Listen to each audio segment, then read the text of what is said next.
Brands are chasing short form, but they're missing the biggest opportunity in the creator economy. If you want to build a business, you can spend time on TikTok and Instagram. But if you want to build an empire, you do that on YouTube. You build real community on YouTube. Today, I'm joined by Andrew Graham from CAA and Larray, a creator who's been building on YouTube for over a decade.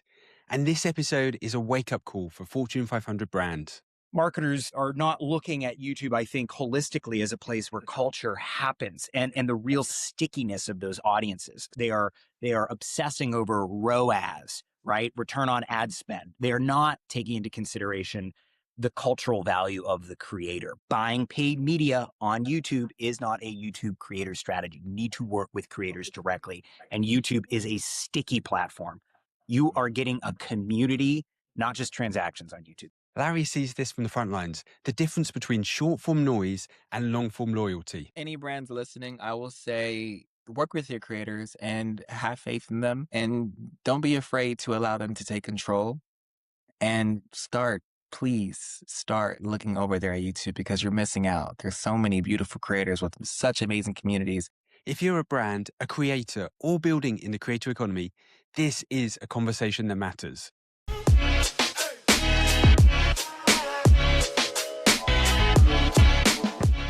I've got two really interesting guests on the podcast today. Let's do some introductions. First off, over to Larry. Hi, Ian, nice to meet you. I am Larry. I'm a creative. I've been doing YouTube, social media for about, I would say, 12 years now. Oh, it sounds like a long time. My God. You look so Excellent. good, though, Larry. Thank you. I'm trying. Forever young. And over to you, Andrew. My name is Andrew Graham. I'm a talent over at Creative Artists Agency. I've been at the organization for 10 years. I look after a roster of creator clients, including Larry. And you meet someone at a dinner party. How do you introduce yourself? Well, I always say that I am just a creative or creator. And it's really like my favorite thing is they'd be like, what do you create? And I just say everything because that's all I do is just anytime I have a thought, I bring it to life. I love that. And Andrew? There's this notion of a talent agent creating a lot of commercial opportunities for clients, which I certainly do, but I look at myself as a business partner for a lot of my clients. I'm thinking about how they take not only their goals and how they reach them, but how they're able to build a lot of enterprise value as they go about it. Because we're living in a really interesting time where it's a lot of creators can build a business that's beyond transactional dollars. They can actually build media companies, consumer product businesses. I like to dream big with our clients and help to connect the dots. Great. Well, I'm really interested to get into that today. Now, Larry, I want to start. You've got a much bigger audience on TikTok than YouTube, but you still call yourself a YouTuber. Why is that? Honestly, I don't really call myself a YouTuber as much as I used to. I kind of switched to calling myself a creator. I do enjoy the YouTube platform because it allows me to try and put a lot of energy and creative efforts into YouTube videos. And the return and the feeling of the community there is so much more comforting than the TikTok community. I feel like TikTok I post and I just don't even look at it, but YouTube I'm sitting there for hours editing, thinking of ideas. So it just seems way more creatively tasteful. That's what I'll say. Creatively tasteful. I just love it. Yeah. And how's it evolved? You've been doing it for more than 10 years. How's YouTube evolved as a platform? I feel like the communities there are so broad. There's so many different sides of it. They have the Minecraft community. They have, the Kai Cenat Twitch streaming community that somehow managed to get over there. It's just, it feels like a big, big world of the internet in a weird way of just different broad communities. But I will say in the creator world, it has changed by so many people have chosen different outlets to express themselves. And I've seen so many motivational videos from creators. I've seen so many creators do challenges. So it's like everybody kind of found their own spot, which I find really cool. And Andrew, I'm really interested from an agent's perspective. There's a potential client that's got 20 million followers on TikTok, or maybe one with 5 million followers or subscribers on YouTube. Which do you choose? What's more interesting for you? Well, listen, I won't make it all quantitative. Numbers certainly matter in our universe, but there is still pixie dust in Hollywood. We still like creative people. I still get inspired by the creator content itself. So that is an important piece of the filter. I would sign either of them, but I think what has happened over the last 5 years, and the pandemic was a real step change moment in time, is that a lot of the transactional brand dollars that we used to see that existed on YouTube have moved over to TikTok and to Instagram. Marketers, for one reason or another, have started moving the Coca-Cola custom branded content integrations away from a long form YouTuber and into short form vertical video. And so the representation community is becoming bifurcated. There's a whole host of people that represent and focus on just short form vertical video creators. And that business over there looks, I don't want to say it's mono channel, but it is overwhelmingly just transactional brand work. So if you're working with someone with a really robust TikTok and Instagram business and they do not have a YouTube business, more often than not, your business looks like endorsement agent. Whereas the creator that has a robust long form YouTube business, there isn't as much Fortune 500 brand activity. Post pandemic, the only brands that are really spending in a consistent way on YouTube and custom content are direct response brands. Dollar Shave Club, HelloFresh, advertisers that say, if I spend $1, I need to see, $1.50 back. They are obsessing over ROAS, right? Return on ad spend. They are not taking into consideration the cultural value of the creator. But the exchange is that the creator on YouTube, and what I would say about Larry's audience on YouTube, they are the super fan. They are, you put a product up for sale, they buy the product. They buy the ticket to the show. They are the ones that move in mass. So I sometimes say, if you want to build a business, you can spend time on TikTok and Instagram. But if you want to build an empire, you do that on YouTube. You build real community on YouTube. And over this period of time, marketers are not looking at YouTube, I think, holistically as a place where culture happens and the real stickiness of those audiences. So to answer your question, I would sign either of them, but like the game plan looks really different. And folks like Larry are unusual in that they have a really robust business on TikTok and on Instagram, but also a really robust business on YouTube. Normally it's one or the other, and you find agents that represent one or the other. Very rarely do you find a player that can do both of those things. Yeah. And Larry, when you're working with a brand across a different platform, do you find that they treat you differently? Not really, honestly. I feel like a lot of brands with TikTok are kind of okay with just allowing the post to be what the post is, and the guidelines are just straightforward. On YouTube, they're a lot more creative, and they're a lot more lenient to allow me to be more creative.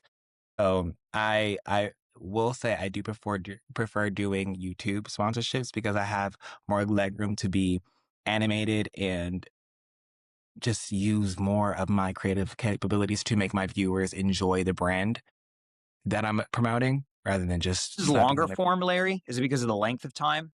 The length of time, but I think it's so much more, it's way more fun to just do it on a platform where I have to figure out how to intentionally inquire it into my YouTube video. When I do a TikTok ad, it just feels like I'm like slapping on my camera and just being like, hi guys, go buy this. Rather than me being on YouTube, I'm like, how can I incorporate this into my world to let my audience know that this is a brand that I'm actually using or excited to promote to them? And I can tell that they somehow love the YouTube sponsorship because they're like, we never skip this ad. We'll never skip this ad. But on TikTok, they're like, girl, you look cute today. So yeah. And yet, despite all of that, Andrew, the brands just aren't seeing the value in YouTube. Why do you think that is?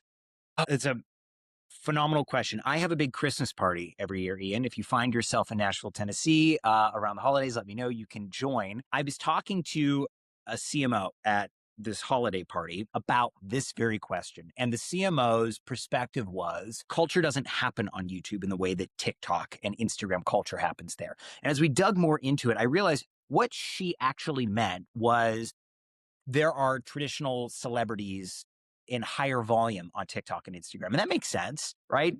This is easy to produce comparatively. It's a lot easier to make a short form video on Instagram and TikTok versus a long form video on YouTube, which is generally speaking what is working on YouTube, right? Larry's series Ride or Die, which he should totally talk about in a bit, it's like a long form series. It feels like it's like a TV show in length, and people are watching, you know, 3/4, 75% to 100% of this long form episode. It's a lot harder if you're an A-list celebrity to sit down and produce a 22 minute series than it is to just make a quick TikTok post. And so there's this cognitive dissonance among marketers where it's like, okay, well, I saw, a wag on TikTok, or I saw a list actor, writer, director, producer, musician on this platform. Ergo, culture is there. And I think it's a Yeah. really, I think it's a myopic way of thinking. That is why it is. It's the reason I think that that is the case.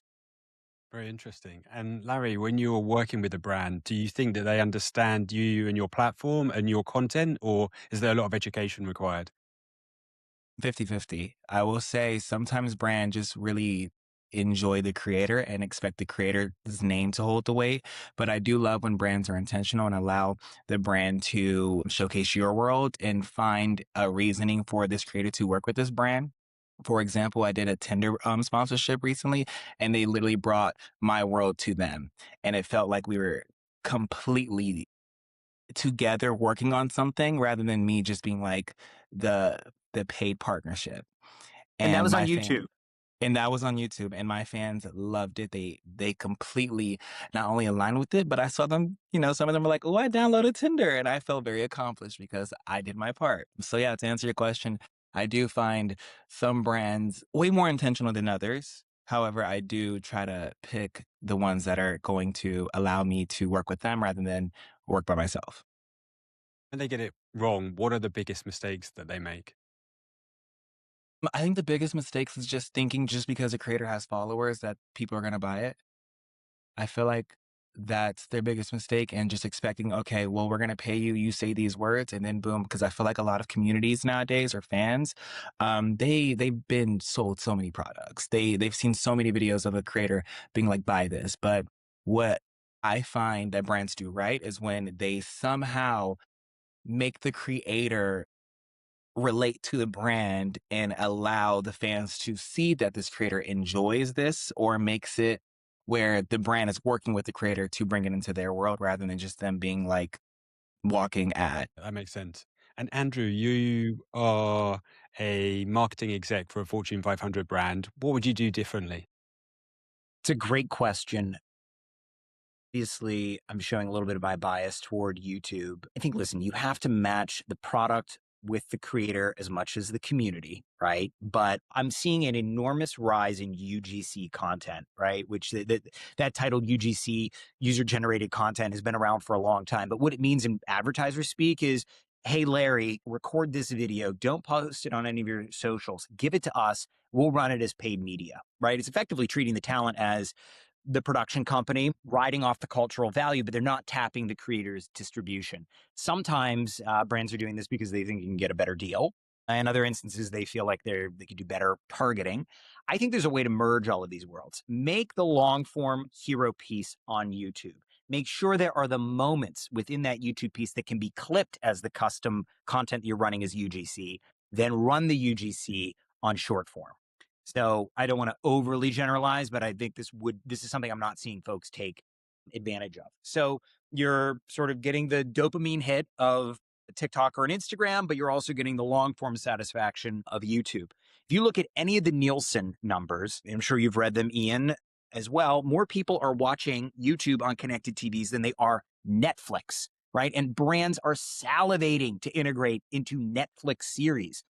Okay, great. Yeah, there's cultural cachet and value there, but like pound for viewership, it's actually YouTube, right? So for a group of people, marketers generally, that spend so much time looking at data and analytics and trying to be smart about their ROAS, there's that phrase again. They're sleeping on it. So my first priority would be finding the right way to tap you.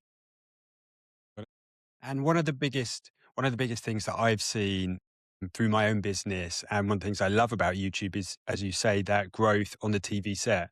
And we're seeing that more than 50% of the viewing of our videos is via TV, which is amazing because longer average view durations, higher CPMs. Larry, I just wonder from your perspective, do you see those same trends with your content? And are you changing the way you produce the type of content accordingly? Actually, my last video was my first test at that because Andrew and everybody has been telling me that people are watching it on TV, and I started to understand how it feels to watch a television show. So I made my most recent video, which is doing incredible because of this. I made it feel like a TV show. I made it feel very, very, I'm not sure if I can say Adult Swim here. Can I say that, Andrew? Are we gonna? Absolutely, you can. I think So if great you ever watch reference. Adult Swim, it's like Gen Z core. So I made it feel like you were watching an episode of Adult Swim, and people loved it, and they felt like I literally felt like I was watching an actual television show. And um it's helped a lot, truly. I've seen the reaction from that before I was doing this, and it's so substantial. It's crazy. And Andrew, what are you recommending to your other clients about how they produce for YouTube?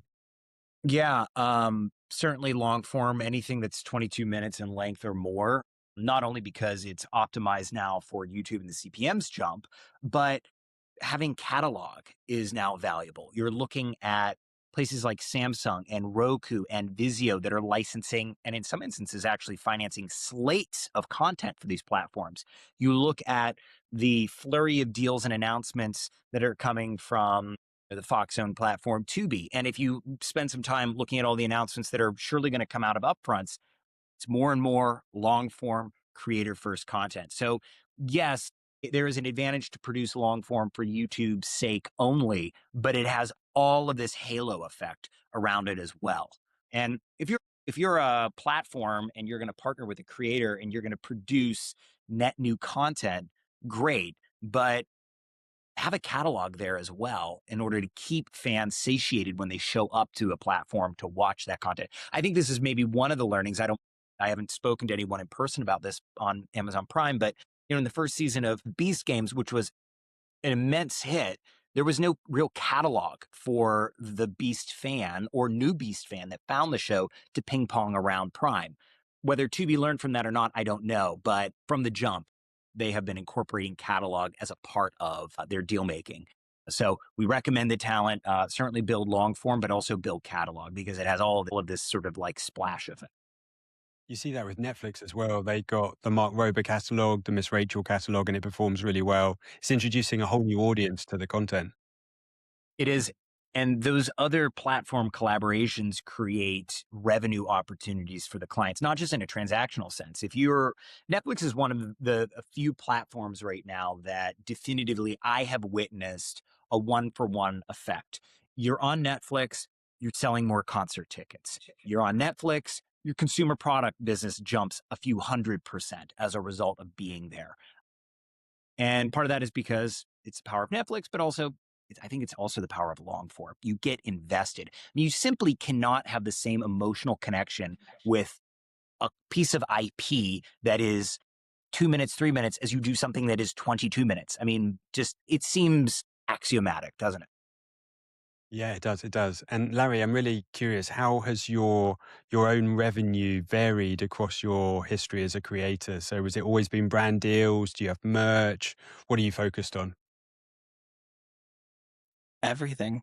To be truthfully honest with you, everything. Brand deals do the number, but the YouTube AdSense, that CPM is so beautiful. It truly is. It's one of a kind. But I mean, I've seen the creator space take a hit somehow. I feel like after COVID, a lot of brands stopped spending so much on YouTube and started to spend more on TikTok. And I feel like now we're in a place where there's so much brands spending all of their money on TikTok or any short form platform that they're not paying attention to YouTube. And there's so much space for them to like come and integrate themselves. And there's so many creators that are excited to be a part of anything because there's not really people getting reached out by brands. So that's my answer.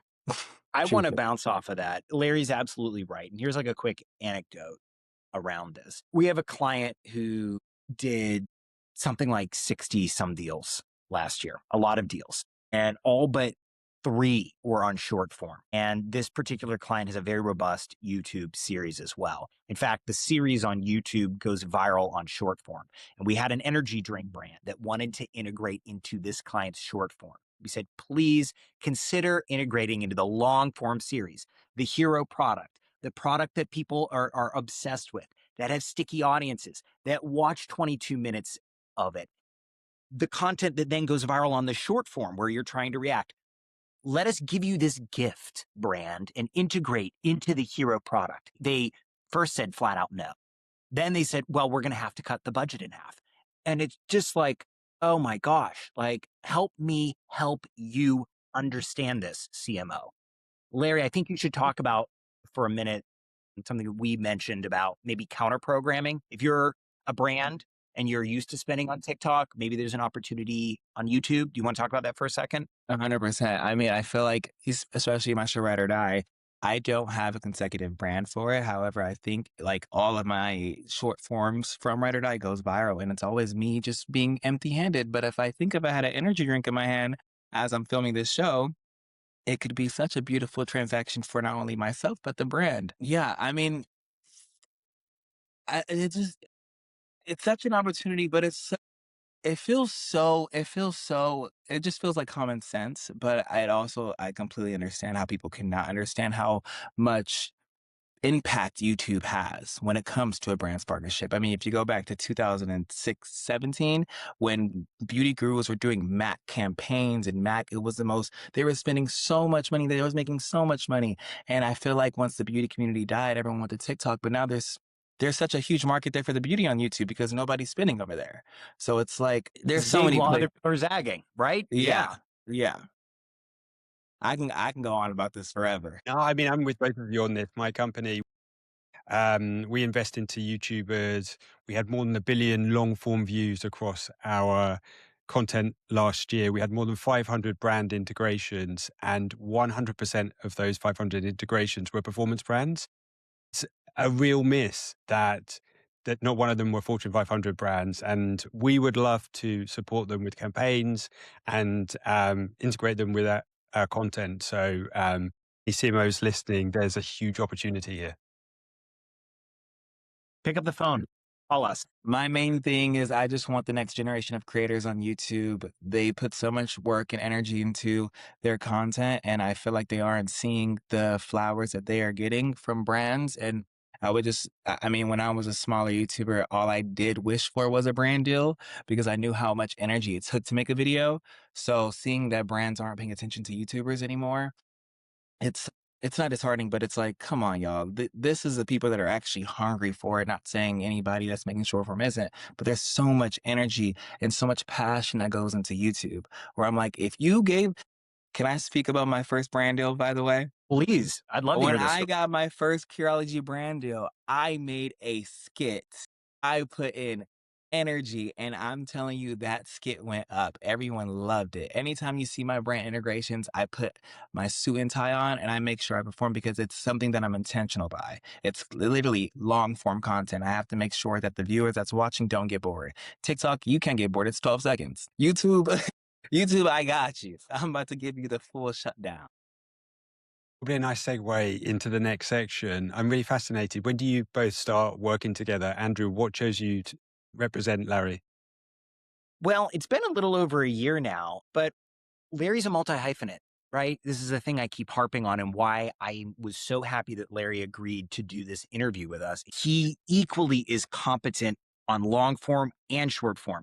Most of the brand work that we do for Larry, and we just had a New Year kickoff. We had a great last year together. Most of that revenue was short form revenue, right? Where a lot of our discussion, though, is around the long form piece, which we believe is the cornerstone to Larry's media company. We believe it's going to create enterprise value for him for all the reasons that we talked about earlier. So why Larry beyond that, he's extremely respected in the community, highly responsive, extremely, I mean, you can just tell from this interview, gripping to engage with, but he really has the chops to be a creator in a capital C sense.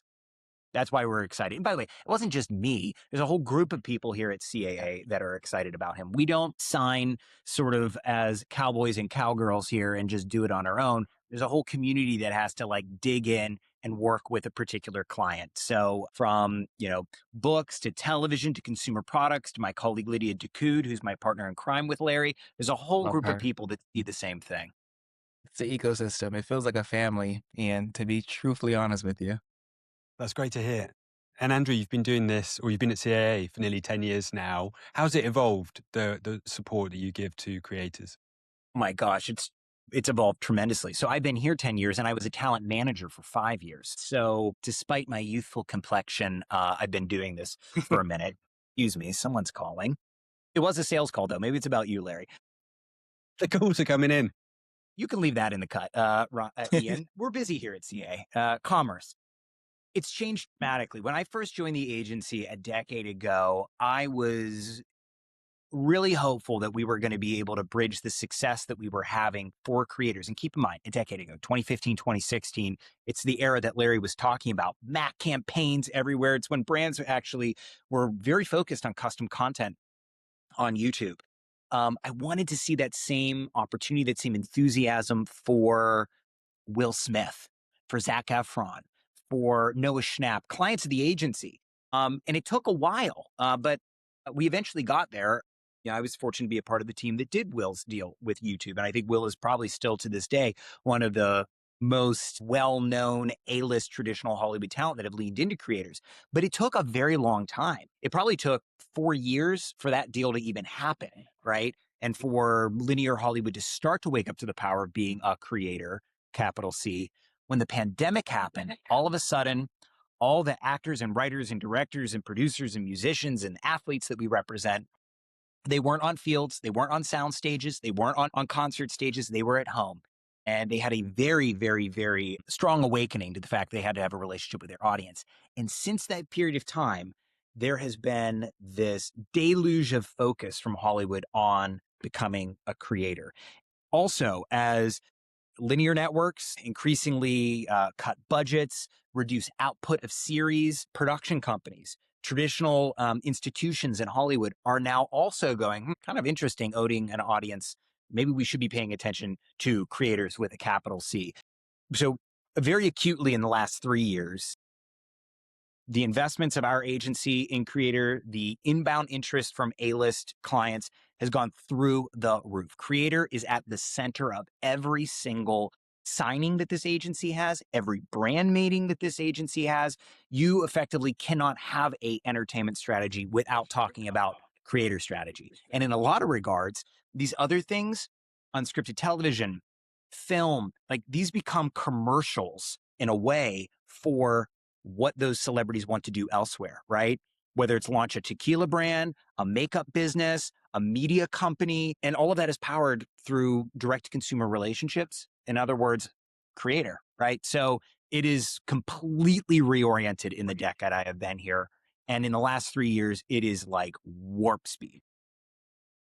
It's funny, isn't it? Because Larry, you are a creator, have been for more than 10 years. Andrew and I have been working with creators for more than 10 years, but it does feel like 2026 is a big year for creators. What are you most excited about looking forward, Larry? In the creator space, honestly, I'm excited to see what like the next creator generation does. I'm such a big fan of like Kai Cenat, I Show Speed, and what they've created. And I'm so excited to see them take the platform they made and see what they do with it. That's my favorite thing, what a creator does. Especially Mr. Beast, how he made Beast Games. Love that stuff. I love seeing them just rise to the entrepreneurship of it all.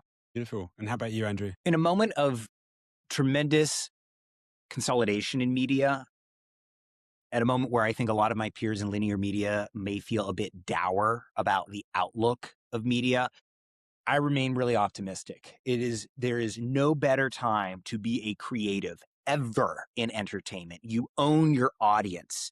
You own the means to make the show or the IP that you want. There's nobody giving you notes. I mean, yes, Larry, when we work with a brand, somebody gives you notes. But generally speaking, when Larry's creating Ride or Die, he's the boss. He's the studio exec, right? Exactly right. And so during this moment of tremendous consolidation, I'm really bullish on net new media companies coming to the fore. Ian, your company, Electrify, is one such expression of it.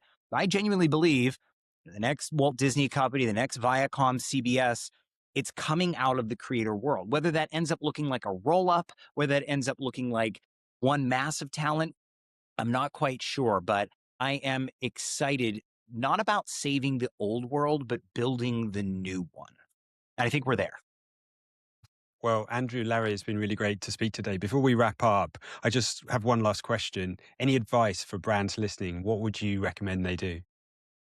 Andrew, Larry, take it please. away. You want me to?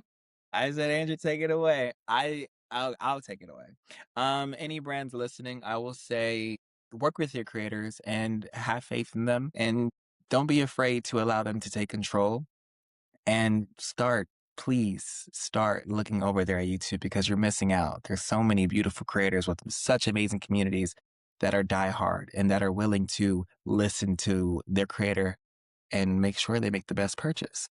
Andrew, anything to add? I think it's wonderfully put. Certainly, advertisers are missing the point as it relates to YouTube. Buying paid media on YouTube is not a YouTube creator strategy. You need to work with creators directly, and YouTube is a sticky platform. You are getting a community, not just transactions on YouTube. So please pick up the phone, call me, call Ian. Let's do something together. Yeah. Very wise So thank you words for there. the opportunity here, Ian. Thank you, Ian. Andrew, This was so awesome. thank you. Thanks for listening to The Business of Creators. I've got some big guests coming, so be sure to subscribe so you never miss an episode. Now, if this is your first time listening, I'm Ian Shepherd, co-founder and co-CEO of Electrify Video Partners. We invest in large, established creator businesses to accelerate their growth. For creators, that means three things. First, the chance to take money off the table today. Second, the expertise and a team to scale your business faster. And third, a creative transition plan, enabling you to step back or exit the business altogether. We've raised over $100 million and made 10 investments, including YouTube channels Veritasium, Fern, and Fireship.